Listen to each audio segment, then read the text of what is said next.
एमका विमानों के लिए MiG-29 को भारत ने किया किनारे। 5वीं पीढ़ी के विमान के लिए पूरी ताकत लगा रही सरकार। वायुसेना को अत्याधुनिक जेट्स से लैस करने का चलाया मिशन। दोस्तों, भारत सरकार वायुसेना को अत्याधुनिक बनाने के लिए मजबूत कदम उठा रहा है।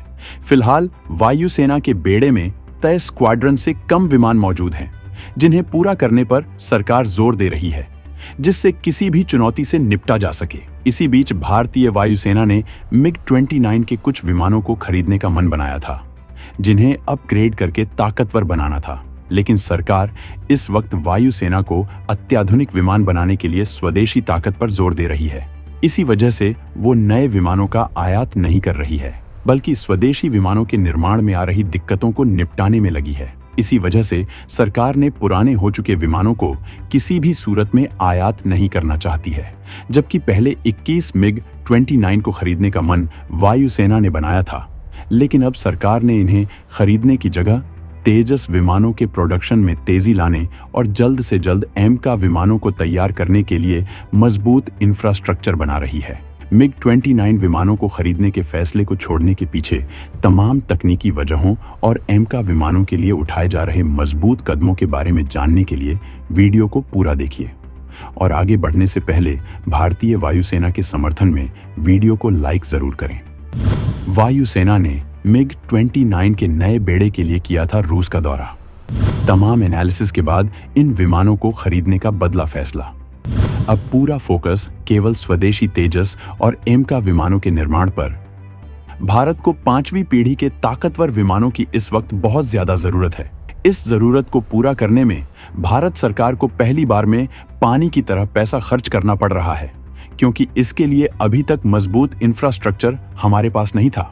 विमान बनाने की ताकत हमारे पास है, लेकिन 5वीं पीढ़ी के पूरी तरह से स्वदेशी विमानों को बनाने के और तमाम चीजों की जरूरत होती है, जो काफी महंगा मामला होता है। और अब सरकार ने यह फैसला लिया है कि वो इसके लिए किसी देश से कोई आयात नहीं करेगी और सारे पुर्जे खुद बनाएगी। इस काम में सरकार बहुत बड़ा इन्वेस्टमेंट करने जा रही है, जिससे भारतीय वायुसेना में ऐसा ताकतवर लड़ाका शामिल हो सके जिसकी ताकत के आगे दुश्मन पल पर भी न टिक सके। एमका भारत की उन सारी जरूरतों को पूरा करेगा, जिसके प्रोडक्शन में हम कितना आगे बढ़ चुके हैं और इसकी क्या ताकत है, इस बारे में हम आपको बताएंगे। लेकिन इससे पहले हम आपको ये बताना चाहेंगे कि MiG-29 विमानों को भारत क्यों खरीदना चाहता था। तो दोस्तों, MiG-29 विमान रूस का बेहद ताकतवर विमान है, जो अपनी ताकत के लिए पूरी दुनिया में जाना जाता है। कभी वो वक्त भी था जब इसके पुराने वर्जन MiG-21 के आगे पूरा पश्चिम पस्त हो जाता था। इस विमान की ताकत से खुद अमेरिका इतना खौफ खाता था कि उसने इसकी तकनीक जानने के लिए अपनी पूरी ताकत लगा दी थी। तमाम एजेंसियां रूस के इस विमान की जासूसी करने में लगी थीं, लेकिन अमेरिका अपने मकसद में कामयाब नहीं हो पाया था और आखिरकार उसने इजराइल के साथ मिलकर इसे चुराने का फैसला लिया था। और इजरायली खुफिया एजेंसी मोसाद ने अपना जाल बिछाकर इसे इराक से चोरी करवा लिया था, क्योंकि रूस इन विमानों को इराक को निर्यात करता था। ये इजरायली खुफिया एजेंसी का बहुत बड़ा कांड था, जिसके बाद रूस बहुत ज्यादा गुस्से में आ गया था। इजराइल ने वादे के मुताबिक इस विमान को अमेरिका को दे दिया था और अमेरिका ने इसकी तकनीकियों का पोस्टमार्टम कर लिया था। उस वक्त अमेरिका के पास रूस के इस विमान का कोई तोड़ नहीं था। भारत ने इसी वजह से रूस से पहले MiG-21 और फिर MiG-29 विमान खरीदा था। और अभी जब भारतीय वायुसेना के बेड़े में विमानों की कमी हो रही है, तब कुछ वक्त पहले MiG-29 के नए विमानों को खरीदने का फैसला किया गया था। वायुसेना रूस से 21 नए विमान खरीदना चाहती थी, जिनमें से 19 सिंगल सीटर और 2 ट्विन सीटर विमान थे। ये विमान रूसी कारखानों में आधे अधूरे तैयार थे, मतलब इनकी असेंबलिंग बाकी थी, लेकिन ये विमान भारतीय वायुसेना की जरूरतों को पूरा कर सकते थे। वायुसेना ने खुद इनके लिए दौरा किया था और विमानों की हालत का जायजा लिया था। इन विमानों का प्रोडक्शन किसी वजह से रुका हुआ था, लेकिन इसके तमाम एनालिसिस में वायुसेना को एक दिक्कत ये समझ में आई कि ये विमान आज के दौर में ज्यादा वक्त तक काम नहीं कर पाएंगे। इनकी अपनी सीमाएं हैं और आज के दौर के विमान तमाम तकनीकियों से लैस हैं। इसलिए सरकार ने अत्याधुनिक विमानों के विकल्प पर काम करने पर जोर दिया है। जबकि भारतीय वायुसेना MiG-29 विमानों के 3 स्क्वाड्रन पहले से इस्तेमाल कर रही है, और अब तेजस विमानों और एमका विमानों के लिए सरकार हर जरूरी कदम उठा रही है। 2020 में MiG-29 के नए बेड़े को खरीदने का फैसला अब बदल दिया गया है। तेजस MK-1 और दूसरे वर्जन के टारगेट को पूरा करने पर जोर। इसके बाद एमका को तैयार करके भारतीय वायुसेना बन जाएगी अजय। दोस्तों, HAL का टारगेट है कि वो पहले तेजस MK-1 अल्फा फिर तेजस MK-2 विमानों के टारगेट को पूरा करेगी और इसके बाद एमका विमानों को बनाया जाएगा। हालांकि एमका विमानों पर भी साथ में काम चल रहा है, लेकिन HAL इस स्ट्रेटजी से काम कर रहा है कि पहले तेजस विमानों के इतने प्रोडक्शन के बाद भारत के पास विमान बनाने की इतनी ताकत और स्किल आ जाएगी कि फिर एमका के प्रोडक्शन में तकनीक और इंफ्रास्ट्रक्चर में कोई दिक्कत नहीं आएगी।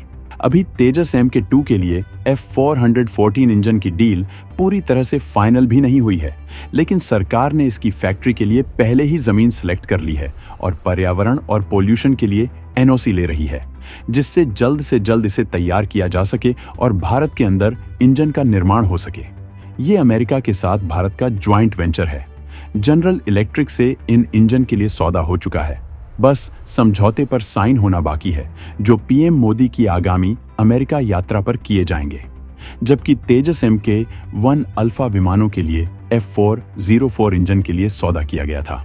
ये सप्लाई 2023 से शुरू की जानी थी, जिसमें हर साल भारत को 16 इंजन मिलने वाले थे, लेकिन GE की सप्लाई चेन में दिक्कत होने से ये आपूर्ति अभी तक नहीं हो सकी है, क्योंकि इस इंजन को बनाने के लिए तमाम मटेरियल की जरूरत होती है, जिसके लिए GE तमाम अलग अलग देशों की कंपनियों पर डिपेंड है।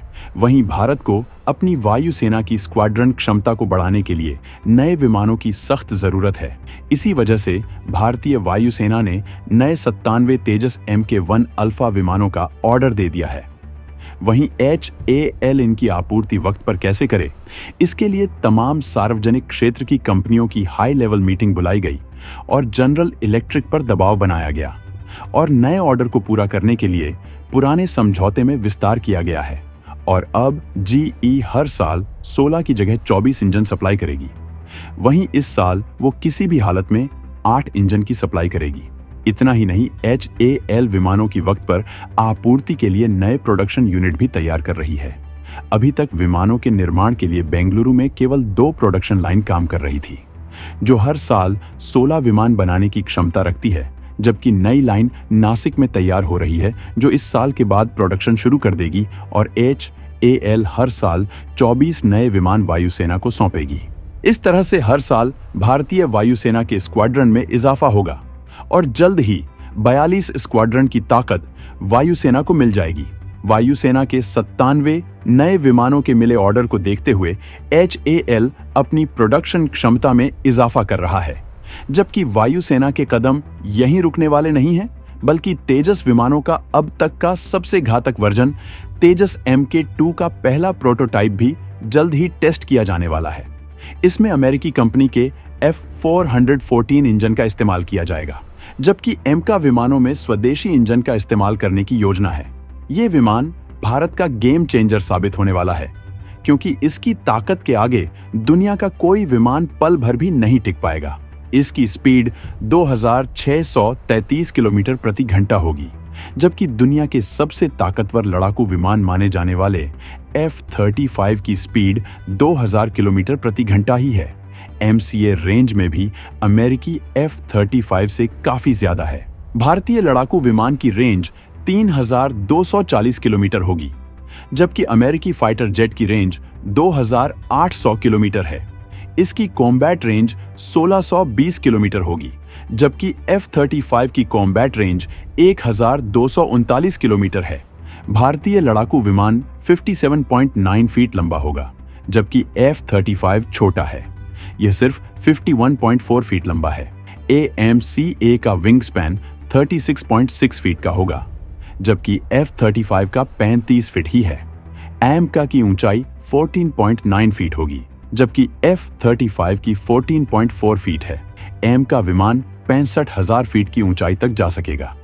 इंडियन एयरफोर्स इस फाइटर जेट के 7 स्क्वाड्रन बनाने की योजना बना रहा है। तो दोस्तों, भारत के हवाई ताकत में इजाफे के लिए उठाए जा रहे कदमों के बारे में आप क्या सोचते हैं, कमेंट में जरूर बताएं और अगर इस बारे में कोई सुझाव हो तो जरूर शेयर करें।